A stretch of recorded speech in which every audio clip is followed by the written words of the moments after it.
دوستو آج میں پہنچا ہوں حضرت مولانا محمد قاسم صاحب زیر پنجاب رحمۃ اللہ علیہ کے مندرسے پر۔ دوستو آج میں آپ کو حضرت مولانا محمد قاسم زیر پنجاب رحمۃ اللہ علیہ کے حالات زندگی دینی خدمت کا مختصر سا تعارف بھی کرانے والا ہوں۔ مولانا صاحب کا یہ مدرسہ 4 ایکڑ زمین پر دلی الور روڈ پر گاؤں رنگالہ موڑ پر بنا ہوا ہے۔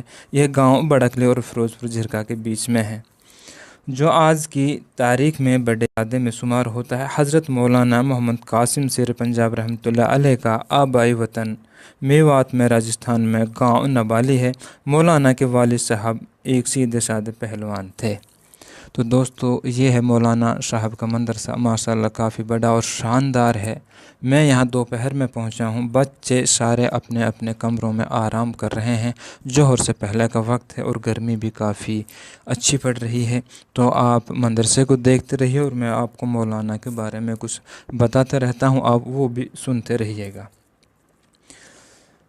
مولانا کی پیدائش میوات کے آکیڑا گاؤں میں سن 1944 میں ہوئی، اور جب مولانا کی عمر لگ بھگ 2.5 سال ہوئی تھی، سن 1946 میں مولانا کے والد صاحب اس دنیا سے انتقال فرما گئے۔ پھر مولانا کی والدہ ماجدہ کا نکاح میاں جی محمد خان رحمۃ اللہ علیہ سے ہوا، جو مدرسہ معین الاسلام ضلع نوح میوات کے ایک بہترین استاد تھے۔ تو حضرت مولانا محمد قاسم زیر پنجاب رحمۃ اللہ علیہ کی انہی کے دستے شفقت کے رہتے ہوئے زندگی پروان چڑھی۔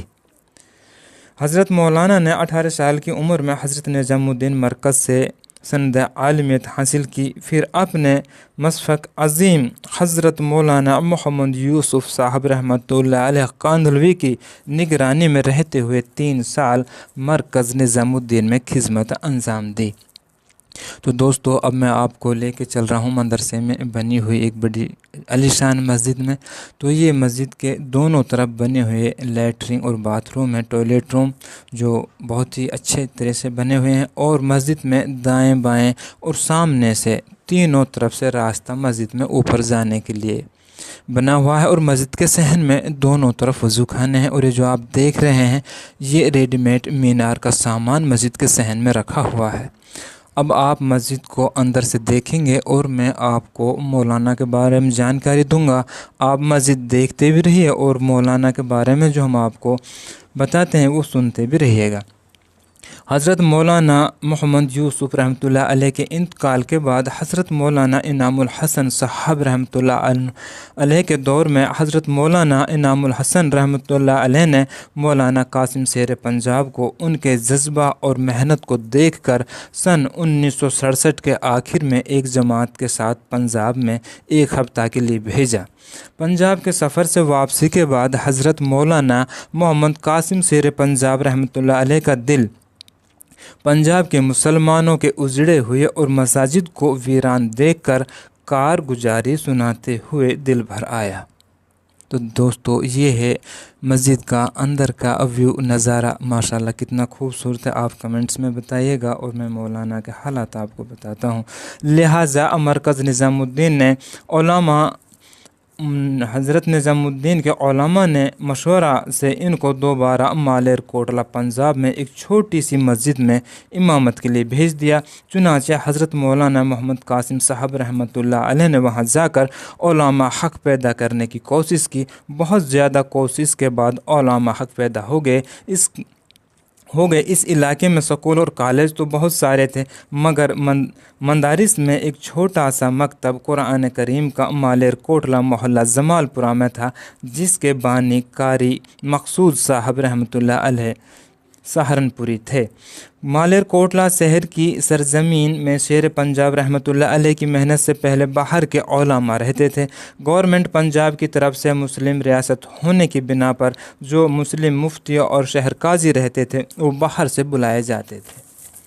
تو دوستو مسجد کو دیکھیں، ممبر بھی ماشاءاللہ کتنا پیارا ہے، آج بھی مغلوں جیسی کاریگری یہاں دیکھنے کو مل رہی ہے۔ سفید سنگ مرمر سے بنا ہوا کتنا پیارا ممبر، اور حضرت مولانا محمد قاسم صاحب رحمۃ اللہ علیہ شیر پنجاب نے ایک چھوٹے سے سکول میں ملازمت 80 روپے مہینہ اور ایک مسجد میں 75 روپے مہینہ ملازمت کی۔ اس کے ساتھ ساتھ مولانا رحمۃ اللہ علیہ کی حالت مالی اعتبار سے بہت کمزور تھی، جس کی وجہ سے مولانا رات میں چہرے پر نقاب لگا کر رکشہ چلاتے تھے اور تہجد سے پہلے فارغ ہو کر مسجد آ جاتے اور ہفتہ میں ایک دن دینی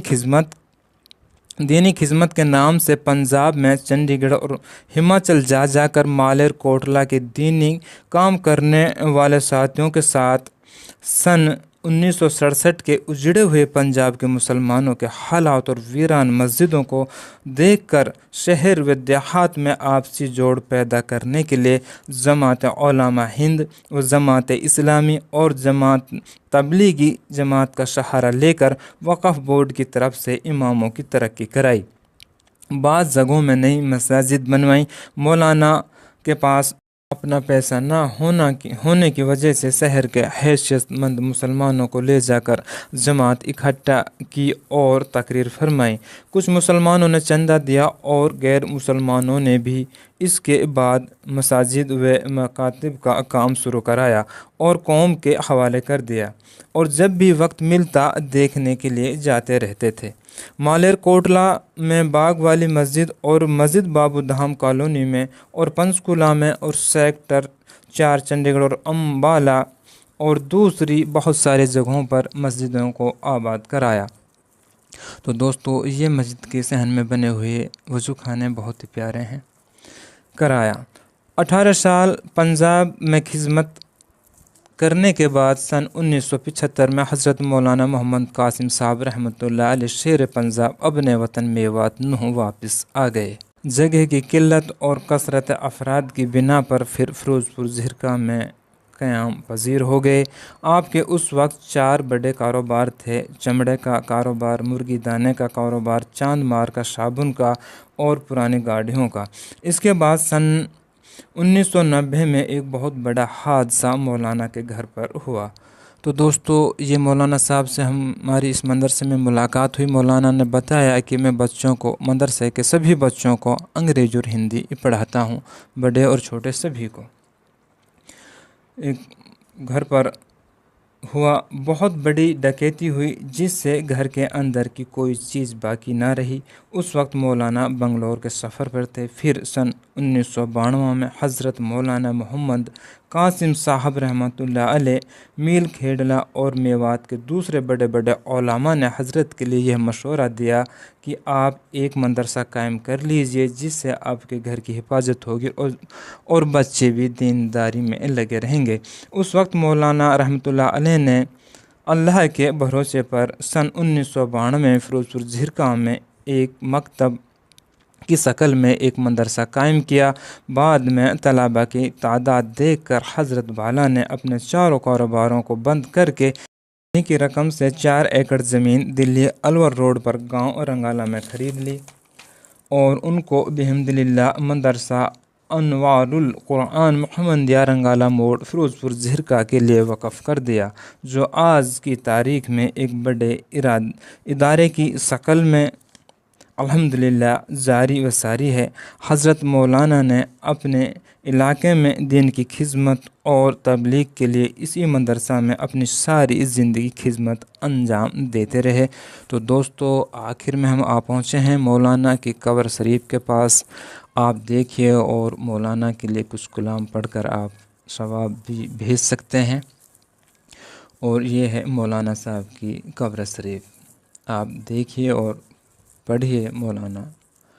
دوستو آپ لوگوں کو ویڈیو کیسے لگا اور کچھ بتانے میں یا کہنے میں غلطی ہوئی ہوں تو ان کو بھی کمنٹس میں آپ بتائیے گا۔ انجام دیتے رہے یہاں تک کہ 12 جنوری سن 2015 کو اپنے ادارے کے مہمان خانہ میں اپنے مالک حقیقی سے جا ملے۔ انا للہ و انا الیہ راجعون۔ اللہ تعالیٰ مولانا کی قبر کو نور سے منور عطا فرمائے اور اس کے ادارے کو